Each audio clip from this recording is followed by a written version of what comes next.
ये 2014 जो है ना, इसको हमने मान लिया है बीसी और एडी। हम ये मान के चल रहे हैं कि 2014 के पहले जो हो रहा था वो सब बहुत अच्छा हो रहा था, सब बहुत अच्छा था, और 2014 के बाद इस देश का सारा ताना बाना बिगड़ गया। पहले तो हमें इस भ्रम को दूर करना होगा। समीर ने बात की कि हमें सिखाया गया था कि हिंदू मुसलमान, दंगों की खबरें हम अवॉइड करते थे, हमने छात्र जीवन में सीखा था ये। लेकिन मैं चीजों को जनरलाइज नहीं करता, मैं संदर्भ प्रसंग समेत उदाहरण देकर बात करना ज्यादा पसंद करूंगा। मैं जर्नलिज्म में नया नया आया था, टीवी जर्नलिज्म में नया नया दिल्ली में स्ट्रगल कर रहा था, एक प्रोडक्शन हाउस में काम करता था। तो वहां पर हमें कुछ काम आया था। पहली बार ऐसा हुआ था कि इस देश में दंगे हुए हैं और उन दंगों की लाइव रिपोर्टिंग हुई है। ये पहला मौका था 2002 के गुजरात दंगों का। तो मैं, उस समय के 3 चैनल थे, नाम लेने की जरूरत थी, 3 ही चैनल बड़े चैनल हुआ करते थे। तो सारे फुटेज मैंने देखे, उसको मैंने जहां जहां मुझे लग रहा था मैंने नोट किया। वहां पे मैं एक इंसान को बहुत ध्यान से देख रहा था, वो मेरा आदर्श हुआ करता था, और मैं मानता था कि वो उस समय, और सभी लोग मानते हैं कि उस समय वो टीवी इंडस्ट्री का सबसे बड़ा रिपोर्टर था, सबसे चार्मिंग रिपोर्टर था। और आज भी एक बड़े संपादकों में और बड़े पत्रकारों में, न सिर्फ टीवी बल्कि पत्रकारिता के, भारतीय पत्रकारिता में एक बड़े नाम के तौर पर उसे जाना जाता है। अब देखिए, सच जो मैंने कहा, सच दिखाना चाहिए। सच दिखाने का तरीका क्या होना चाहिए?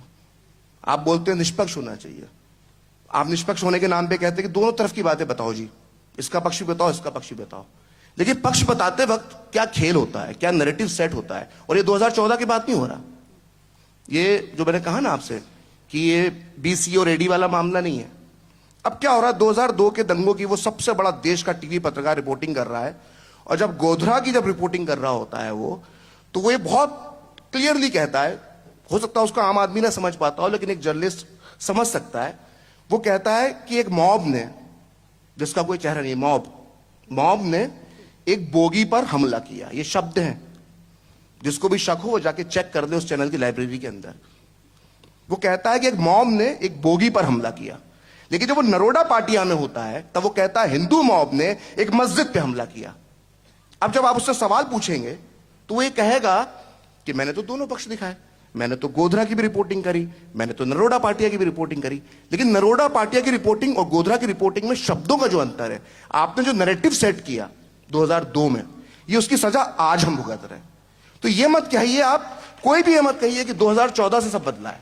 ये हमारे जर्नलिज्म के अंदर ये शुरुआत से कहीं ना कहीं सो कॉल्ड, जिसको हम भक्ति काल कह सकते हैं, जो आप अक्सर इस्तेमाल करती हैं, ये हमेशा से रहा है। अब दिक्कत क्या हो रही है? अब दिक्कत ये हो रही है कि पहले एक तबका था, हम सबने न्यूज रूम में देखा है, और अगर इधर यहां बैठा जो भी, जिसने 2 दशक का जिसको अनुभव है, वो न्यूज रूम को और जो भी प्रिंट में रहा है उस अनुभव को जानता है कि एक इकोसिस्टम काम करता था, एक आइडियोलॉजी काम करती थी, वही कब्जा करके बैठे थे, दूसरा तबका बोलता नहीं था।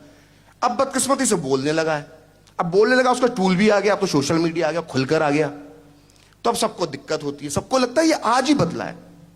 ये जो काला इतिहास है ना, ये हमेशा से ऐसे ही रहा है।